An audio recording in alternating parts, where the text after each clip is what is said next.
Good morning everyone welcome my YouTube channel आमी तनुजा তোমাদের সামনে আবার নিয়ে চলে এলাম মায়াপুরের আর একটা ভিডিও। তোমাদেরকে বলেছিলাম যে মায়াপুরে অনেক ছোট ছোট ভিডিও আমি করেছি, সেগুলো তোমাদের সামনে আস্তে আস্তে শেয়ার করব।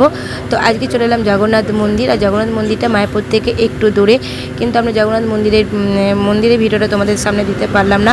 তোমরা অনেকেই জানো মন্দিরে ভিডিও করা মানা থাকে, বারণ থাকে, তার জন্য আমরা চারপাশে যে ভিউটা আছে সেটা তোমাদেরকে ছোট্ট একটা ভিডিও করে দেখালাম। তো তোমরা দেখলি চারপাশটা শুনতে খুবই সুন্দর। আর আমরা এই ভিডিও করতে করতে এমন 4-5টা ঘুরতে ঘুরতে চলে এসেছিলাম এই জায়গাটাতে কিন্তু খুবই সুন্দর আর খুবই ভালো লাগলো আমার।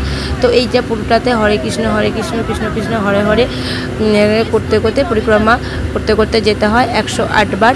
তো আমরা জানতাম না কিভাবে এটা করতে হয়, তো আমরা হরে কৃষ্ণ বলতে বলতেই যাচ্ছিলাম, কিন্তু আমরা এগিয়ে যাচ্ছিলাম, কিন্তু না পুরোটা শেষ করে তারপরে আরেকটা জায়গাতে পা দিতে হয়, আর সেটা আমাদেরকে এই পণ্ডিতজি দেখিয়ে দিলেন। তো খুব ভালো লাগলো। আমরা তো অনেক কিছুই জানি না, আর সব কিছু তো জেনেও থাকি না যে কিভাবে কি করতে হয়। তো এই পণ্ডিতজি আমাদের সাথে দেখা হয়ে গেলেন, আর উনি আমাদেরকে কিভাবে করতে হবে জানিয়ে দিলেন।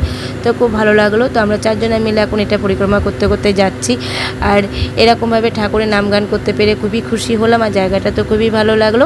তো তোমাদের সাথেও আমি শেয়ার করলাম, আর অবশ্যই আমার ভিডিও তোমাদের কেমন লাগছে কমেন্ট করে জানাবে। এবং মায়াপুরের তোমাদের কিন্তু আমি পুরোটাই দেখিয়ে দিলাম যে আমরা কোথায় কি ঘুরেছি না ঘুরেছি।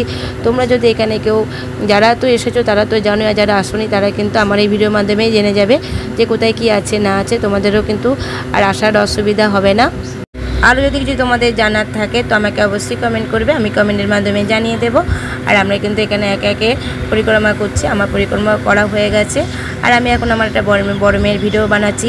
দেখো ভিডিও বানাচ্ছি এটাই কারণে যে ঠাকুরের নাম করছো তাও আবার ভিডিও বানাচ্ছ, এটা কিন্তু তোমরা অনেকেই বলতেই পারো, কিন্তু এগুলো বানানো অন্য কিছু উদ্দেশ্য নয়, এগুলো বানানো একটা স্মৃতি হয়ে থাকার জন্য।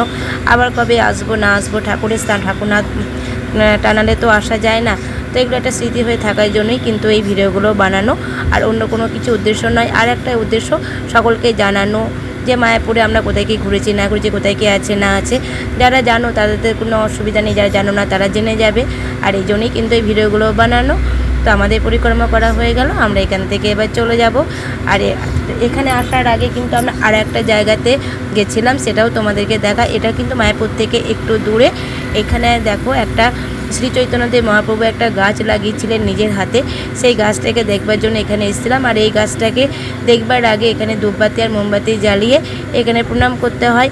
তো এই গাছটা নাকি 548 বছর, না গো 548 বছর গাছটা, 548 বছরের পুরনো এই গাছটা শ্রী চৈতন্য মহাপ্রভু নিজের হাতে এটা পুঁতে গেছিলেন। তো এটাও আমরা পরিক্রমা করে নিলাম, আর খুব ভালো লাগলো, জায়গাটা খুব সুন্দর। আর জিজ্ঞাসা করি কিন্তু আমরা এখানে ভিডিওটা বানিয়েছি, কারণ তোমরা জানো যে ঠাকুরের স্থানে ভিডিও বানানোর অনেক বারণ থাকে, তাই আমরা সব জায়গায় চট করে ভিডিও বানাতে পারিনি। যেখানে যেখানে বানাতে পেরেছি সেগুলোই তোমাদেরকে দেখেছি। এখানেও জিজ্ঞাসা করে নিয়ে ভিডিওটা বানালাম। আর একটু তাড়াতাড়ি করছি, কারণ আমাদের এখন অনেকটাই ঘুরতে হবে। এটা ঘোরার পর আরও অনেক জায়গায় যাব। তো আমাদের এখানে ঘোরা হয়ে গেল। আর আজকে তোমাদেরকে আমার ভিডিওর মাধ্যমে মায়াপুরের 2টো জায়গা তোমাদেরকে দেখালাম। তো আমার ভিডিও তোমাদের কেমন লাগলো অবশ্যই লাইক কমেন্ট করে জানাবে। আবার আসবো অন্য একটা ভিডিও নিয়ে।